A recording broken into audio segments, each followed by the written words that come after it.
Las denominaciones cristianas no quieren escuchar la sana doctrina, quieren escuchar prédicas acomodadas a su concupiscencia. No quieren que se les hable del pecado, no quieren que se les hable que el pecado es transgresión de la ley. No quieren que se les hable a qué ley se estará refiriendo. No, háblame que todo está bien. Dime que Cristo murió por mí y que yo me voy en un rapto. Dime que Cristo murió por mí y solamente con confesarlo que es mi Salvador ya tengo la vida eterna. Dime que cuando muera voy al cielo inmediatamente. Yo quiero escuchar eso. Yo no quiero escuchar prédicas que me insten, como dice aquí, insta a tiempo y fuera de tiempo, que me inste a cambiar, a transformar mis hábitos, a luchar contra mi hombre carnal. No, yo no quiero prédicas de esa clase. Yo quiero prédicas que me digan que yo voy a seguir pecando hasta que Cristo venga y finalmente yo voy a ir a la tierra nueva porque voy a ser transformado en ese momento. No, esas prédicas no son bíblicas.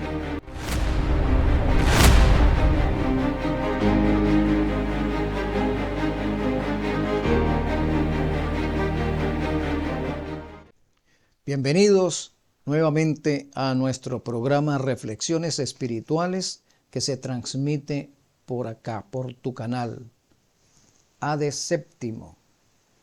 Quiero reflexionar con vosotros hoy acerca de un consejo que le dio el apóstol Pablo a su hijo espiritual Timoteo.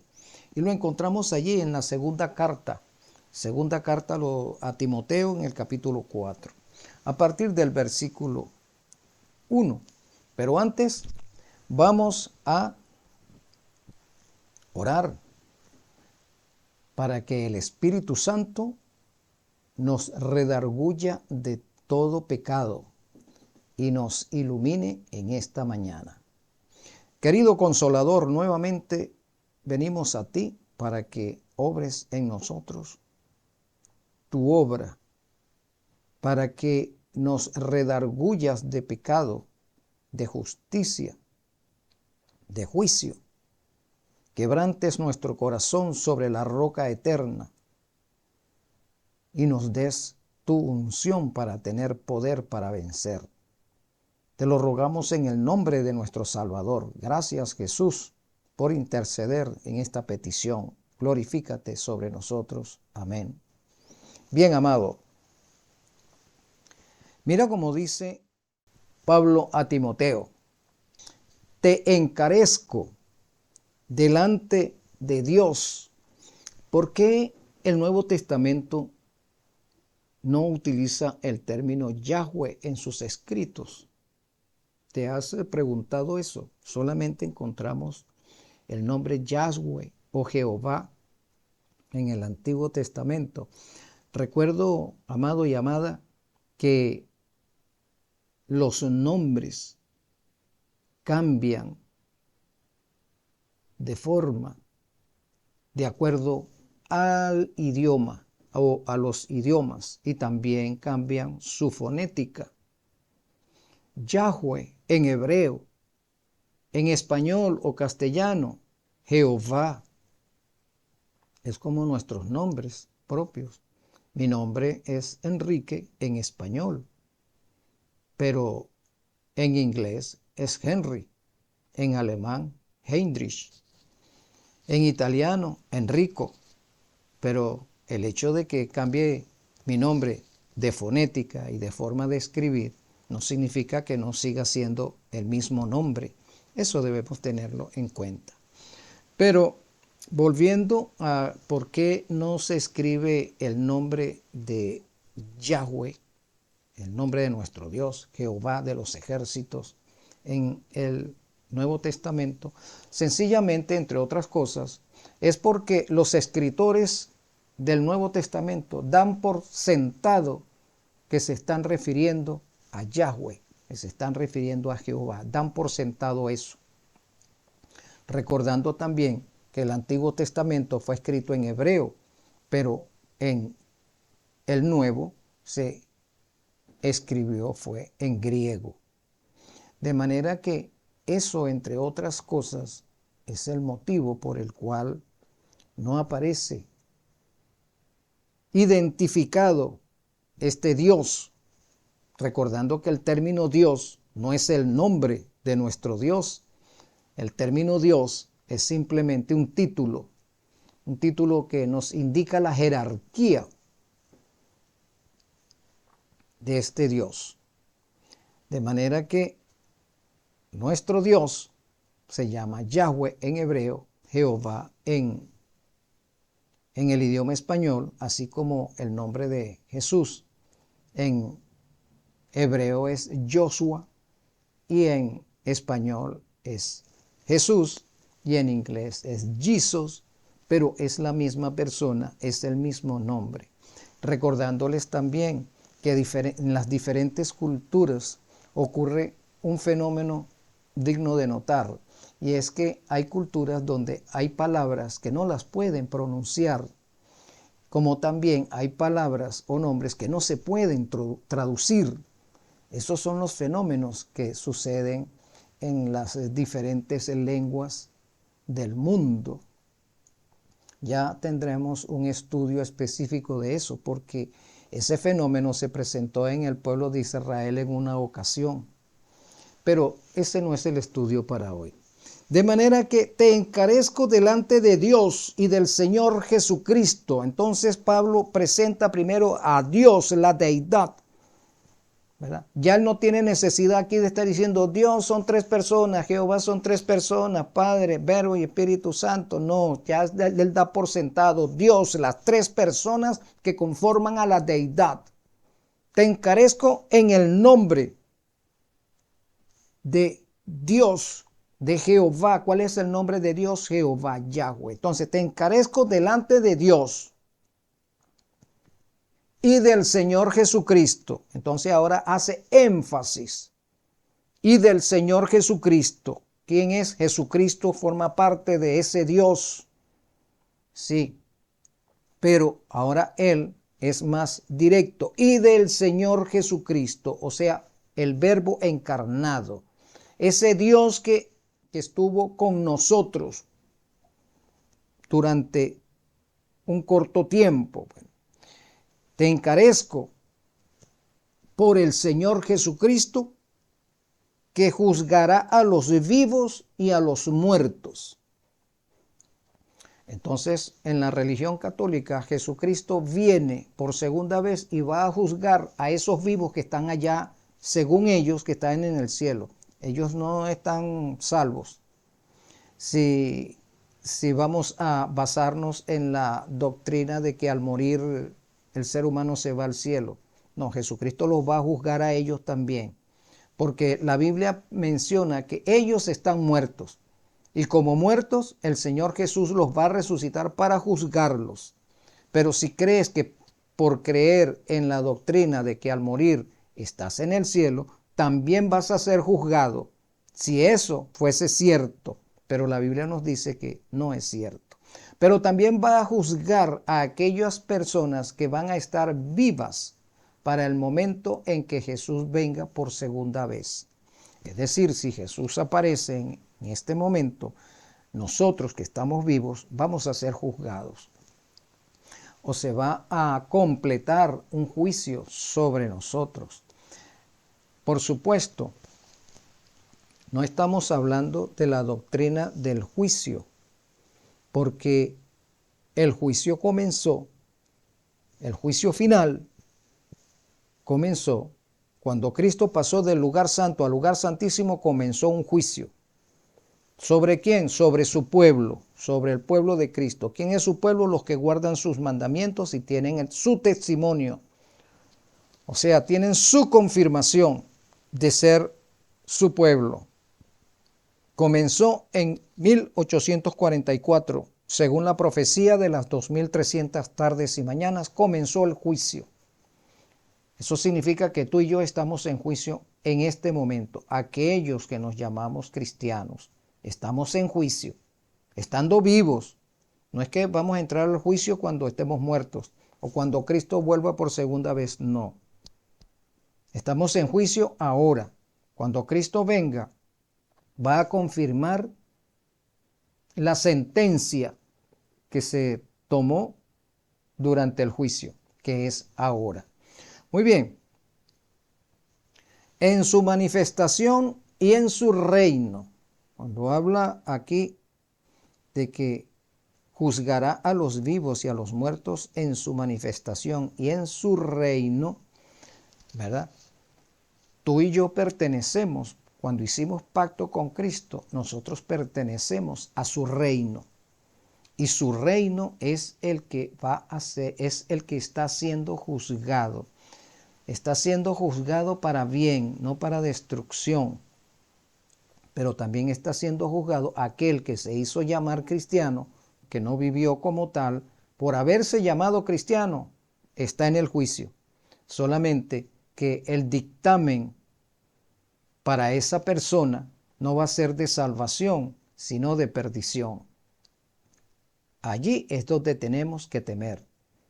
Si vamos a ser cristianos, si nos vamos a llamar cristianos, debemos vivir como Cristo vivió o como Él desea que nosotros vivamos, santamente. Que prediques la palabra, que instes a tiempo y fuera de tiempo, redarguye, reprende, exhorta con toda paciencia y doctrina.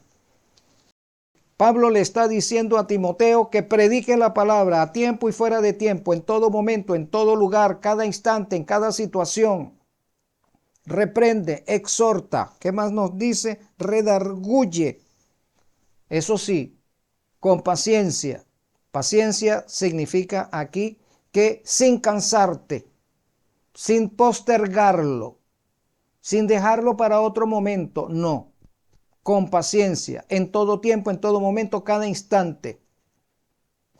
Con pasión, con celo, ¿sí? Con lucha, persistentemente debes transmitir el conocimiento de la salvación, el conocimiento de la verdad y doctrina, basándote en la doctrina. ¿Cuál doctrina? La doctrina de Cristo, no la doctrina de Francisco de Rivera, no es la doctrina de Francisco de Rivera, no es la doctrina de Lacunza, no es la doctrina de Lacunza, no es la doctrina de los gnósticos, no es la doctrina de los gnósticos que Timoteo debe predicar o debía predicar. No es la doctrina de los ebionitas, no es la doctrina de los docetistas, no es la doctrina del paganismo, no es la doctrina del catolicismo, no, recordando que el catolicismo comenzó en el siglo IV con Constantino el Grande, allí comenzó la Iglesia Católica. Antes de ese siglo no existía la Iglesia Católica como organización, como institución. Existía la iglesia primitiva, la iglesia que Cristo había fundado. Eso era lo que existía, hasta que Constantino tomó a los cristianos apóstatas y los fusionó con el paganismo, con los paganos, y así armó la Iglesia Católica. De ese tema hablaremos en otro momento. Entonces, predica la palabra con la doctrina de Cristo. ¿Qué dice la Biblia con respecto a los muertos? ¿Qué dice la Biblia con respecto a la segunda venida de Cristo? ¿Qué dice la Biblia con respecto a la ley de los 10 mandamientos? ¿Qué dice la Biblia con respecto a las leyes sanitarias? ¿Qué dice la Biblia con respecto a la observancia del verdadero día de reposo, etcétera? ¿Qué dice la Biblia? No lo que dice el libro de fulano o el libro de fulanito. No. ¿Qué dice la Biblia? Recordando que Martín Lutero dijo, la Biblia y solo la Biblia es la que tiene la autoridad. No lo que diga la institución tal o la institución X. No, lo que dice la Biblia, lo que enseñó Cristo. Sí. Recordando que hay muchas instituciones que han tomado las palabras de Cristo y las han tergiversado. Hacen decir diferente a lo que Cristo dijo y así están observando. Por ejemplo, Cristo le ha bajado un lienzo con animales inmundos y le dijo, Pedro, mata y come. Y entonces tomamos de ese texto y les enseñamos a todos nuestros hermanos espirituales que podemos comer toda clase de animales inmundos. Pedro dijo, Señor, a mi boca jamás ha subido cosa inmunda. ¿Cómo es que tú me dices que tome de esos animales, los mate y los coma? Entonces, hacemos decir a la Biblia lo que no es y formamos una nueva doctrina sobre un texto que significa otra cosa, que tiene una lección objetiva para nosotros, lo tomamos y hacemos una doctrina nueva. Entonces, a partir de ese momento, ahora todos podemos comer lo que sea. No, pasando por alto que el Señor había establecido leyes sanitarias e higiénicas y alimentarias para su pueblo.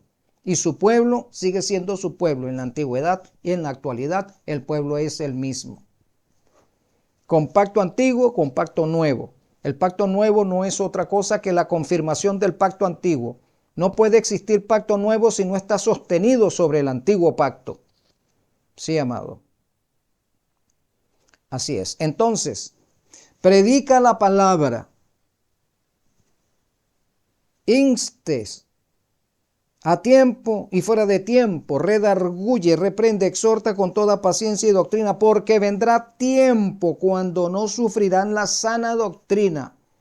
¿Cuál es el tiempo? Para nosotros es ahora. No sufrirán la sana doctrina. Las denominaciones cristianas no quieren escuchar la sana doctrina, quieren escuchar prédicas acomodadas a su concupiscencia. No quieren que se les hable del pecado. No quiere que se les hable que el pecado es transgresión de la ley. No quieren que se les hable a qué ley se estará refiriendo. No, háblame que todo está bien. Dime que Cristo murió por mí y que yo me voy en un rapto. Dime que Cristo murió por mí y solamente con confesarlo que es mi Salvador ya tengo la vida eterna. Dime que cuando muera voy al cielo inmediatamente. Yo quiero escuchar eso. Yo no quiero escuchar prédicas que me insten, como dice aquí, insta a tiempo y fuera de tiempo, que me inste a cambiar, a transformar mis hábitos, sí, a luchar contra mi hombre carnal. No, yo no quiero prédicas de esa clase. Yo quiero prédicas que me digan que yo voy a seguir pecando hasta que Cristo venga y finalmente yo voy a ir a la tierra nueva porque voy a ser transformado en ese momento. No, esas prédicas no son bíblicas. Porque no querrán sufrir la sana doctrina. Sufrir la sana doctrina significa entrar en la disciplina de la sana doctrina, de la doctrina correcta. Sana allí significa de la doctrina que salva. Sí. No las doctrinas acomodadas para mantener gente dentro de los templos y aprovecharnos de ellos. Sí, ¿cómo nos aprovechamos de ellos? Tráeme tus diezmos, tráeme tus ofrendas. Yo te garantizo que mientras más dinero tú me traigas, te garantizo la vida eterna, te garantizo prosperidad, te garantizo mucho más dinero. Hay gente que les encanta esas prédicas, no les importa que los engañen. Ellos están pagando un rédito para que vengan más bendiciones traducidas en dinero. Sino que teniendo comezón de oír, se amontonarán maestros conforme a sus propias concupiscencias. Por las redes sociales hay muchos maestros conforme a sus concupiscencias. Maestros que ni son religiosos, sino son oportunistas. Maestros que están llevando una vida inmoral, se hacen pasar por pastores, se hacen pasar por predicadores, se hacen pasar por hombres y mujeres santificados y que tienen en sus manos la llave para que la gente entre a la vida eterna. Hay muchos por las redes sociales que son falsos predicadores. No te dejes engañar. No todo aquel que utiliza la Biblia o pasajes bíblicos por las redes sociales es un hombre o mujer santificado, es un hombre o mujer que tiene la anuencia del Espíritu Santo, sino que están siendo sostenidos por el espíritu del error, por Satanás. Por eso es que le dice, y apartarán de la verdad el oído y se volverán a las fábulas. ¿A qué fábulas? Cuando te mueres te vas para el cielo.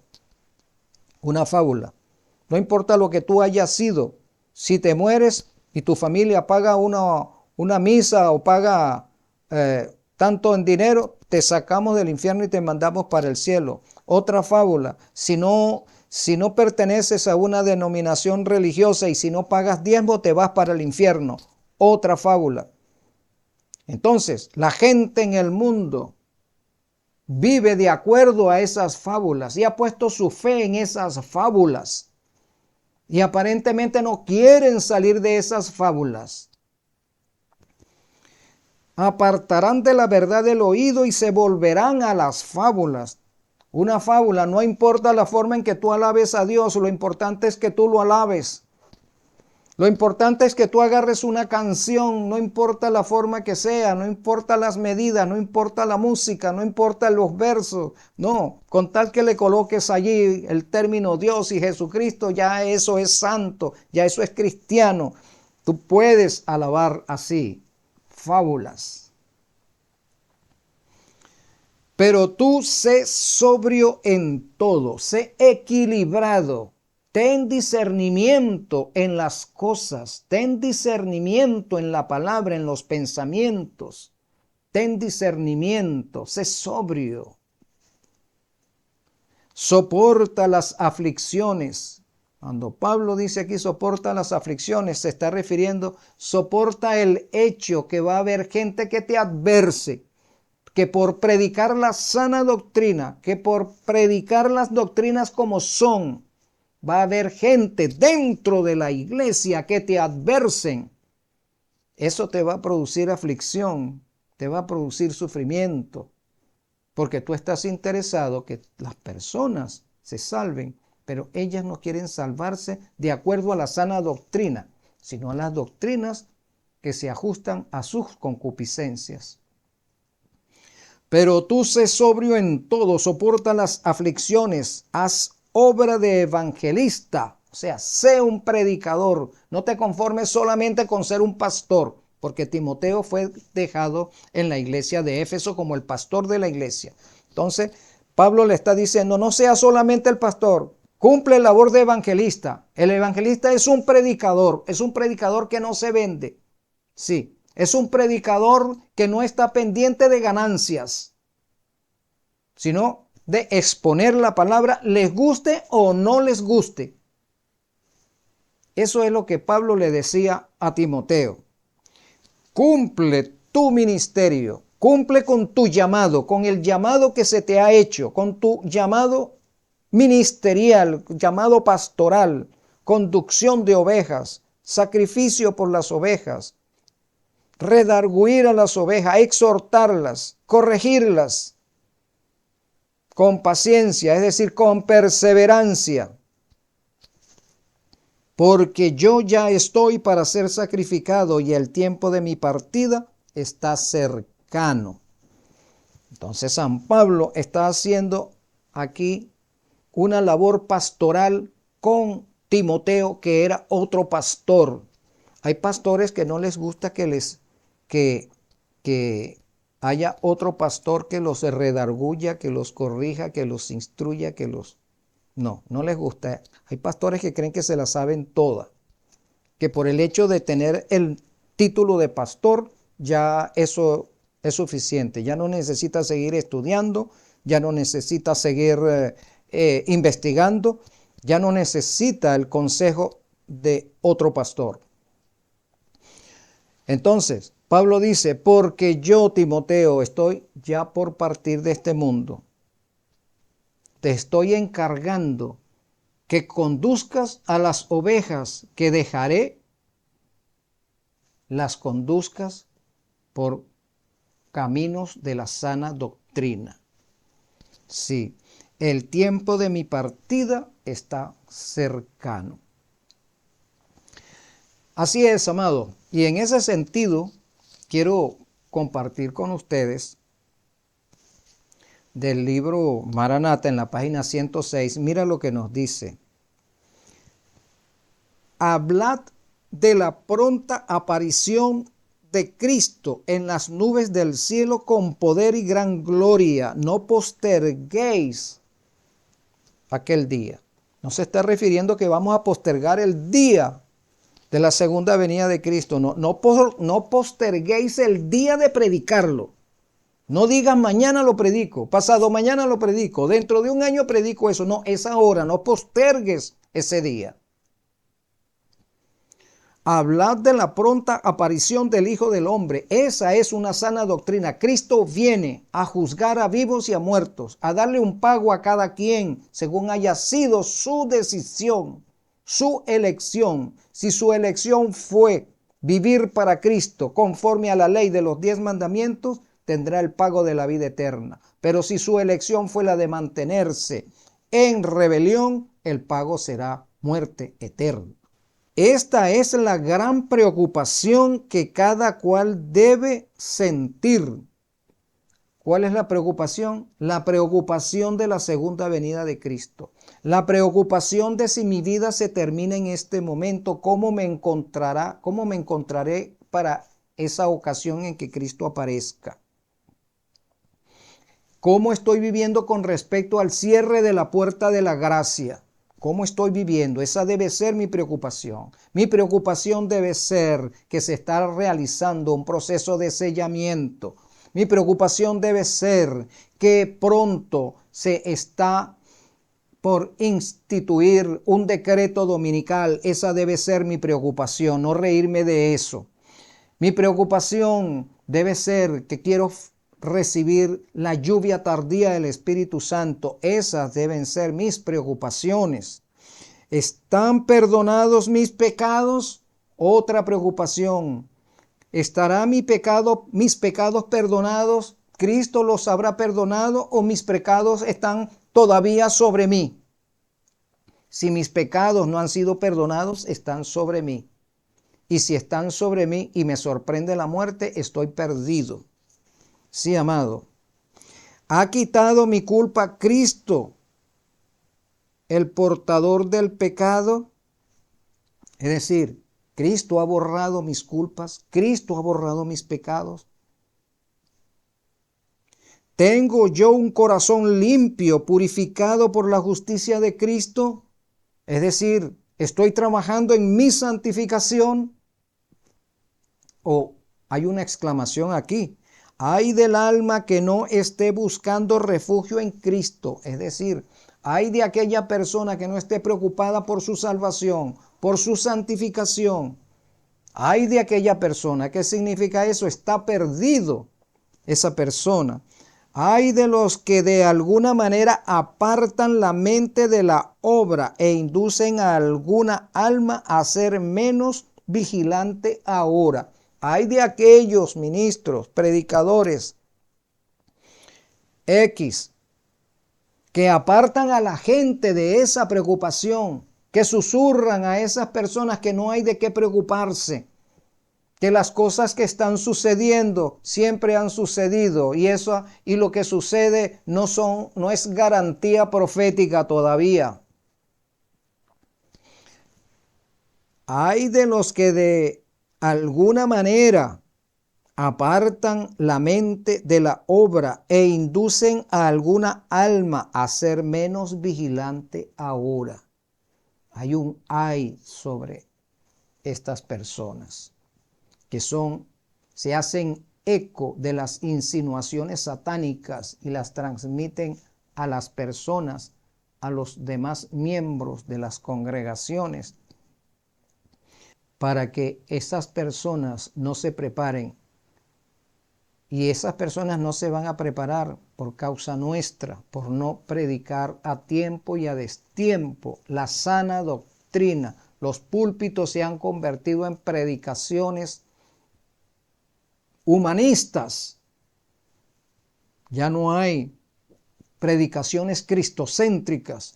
Una predicación cristocéntrica es cuando se llama al pecador al arrepentimiento, cuando se llama al feligrés a mantenerse en vigilancia a su concupiscencia y llevarlo a los pies de Cristo para que pueda resolver su situación de perdido y entre a la vida eterna. Sí. En los púlpitos no se predica acerca del pecado. No. Esa doctrina parece que ha desaparecido. Entonces no se está predicando la sana doctrina. La gran obra de la cual no deberíamos desviar nuestra mente consiste en averiguar cuál es nuestra situación personal frente a Dios. Las prédicas deben girar en torno a eso. Voy a repetirlo. La gran obra de la cual no debiéramos desviar nuestra mente consiste en averiguar cuál es nuestra situación personal frente a Dios. Y fíjate la pregunta que viene a continuación. ¿Están asentados nuestros pies sobre la roca de los siglos? ¿Qué significa eso de que nuestros pies están asentados sobre la roca de los siglos? Significa, ¿estoy viviendo yo a la altura de las exigencias de Cristo para que yo pueda entrar a la vida eterna? ¿O me he acomodado a las cosas de este mundo? Estoy sentado en el templo, pero mi vida responde a los intereses de este mundo. Nos estamos escondiendo en el único refugio, en esta parte final nos estamos escondiendo en el único refugio. El único refugio es Cristo. El único refugio no es irse a la montaña porque viene el decreto dominical. El único refugio no es irse al campo, no, ya ese tiempo pasó, amado. Lo que viene ahora te va a conseguir en la ciudad y debes prepararte para ese acontecimiento. ¿Cómo vas a testificar en pleno conflicto? Nosotros debemos escondernos, es en la roca eterna. Cristo es el arca que nos va a proteger. No montaña, no desierto, no cueva, no campo, no, ya eso no nos va a proteger. Y fíjate cómo dice, estamos preparados para hacerle frente a lo que viene. Somos uno con Cristo, así como Él es uno con nosotros. Somos uno con Cristo en este tiempo. Somos herederos de Dios y coherederos con Cristo. El carácter de Cristo debe ser el nuestro. Debemos ser transformados por la renovación de nuestro corazón. En esto consiste nuestra única seguridad. Nada puede separar a un cristiano viviente de Dios. Un cristiano viviente, el cristiano viviente es la persona que habiendo hecho pacto con Cristo vive verdaderamente una vida cristiana. Vive encuadrado en la ley de los 10 mandamientos. Si no estás en ese cuadro, en ese marco de los 10 mandamientos, serás una persona moralmente adecuada para vivir en sociedad. Pero una persona mejorada moralmente para vivir en sociedad, eso no es garantía para entrar a la vida eterna. No. Para entrar a la vida eterna se requiere reflejar el carácter de Cristo. Reflejar el carácter de Cristo significa entrar en un proceso de santificación. Entrar al proceso de santificación significa no resistirse a la transformación de lo que hace el Espíritu Santo en nosotros. Sí. No resistirse a esa transformación significa que yo voy a cooperar con el Espíritu Santo en función de mi salvación, despreciando todo lo que tiene que ver con el mundo y con sus doctrinas, costumbres, tradiciones, modas. Sí, amado. Y centrarme en mi salvación, en la salvación de mi familia y en la salvación de mis vecinos. Testificación se llama eso. Nadie entrará al reino de los cielos con una testificación incorrecta. Todos testificamos. La testificación es positiva y es negativa. Si testificamos positivamente es porque estamos viviendo como Cristo desea que vivamos.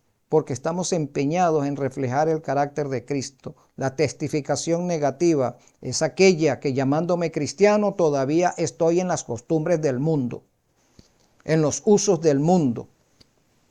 Esa es testificación negativa. Y en ese sentido, no estamos predicando la sana doctrina. Por eso es que el consejo para Timoteo también es para nosotros. Como líderes o como miembros regulares, predica la sana doctrina. Reprende, exhorta, redarguye. Pero también lo podemos aplicar. Repréndete, redargúyete, instrúyete. Primero nosotros, para que podamos decirle a otro lo que hemos encontrado en Cristo Jesús. Amados, espero que la reflexión del día de hoy haya sido de bendición para cada uno de vosotros. Un abrazo. Pronto vendrá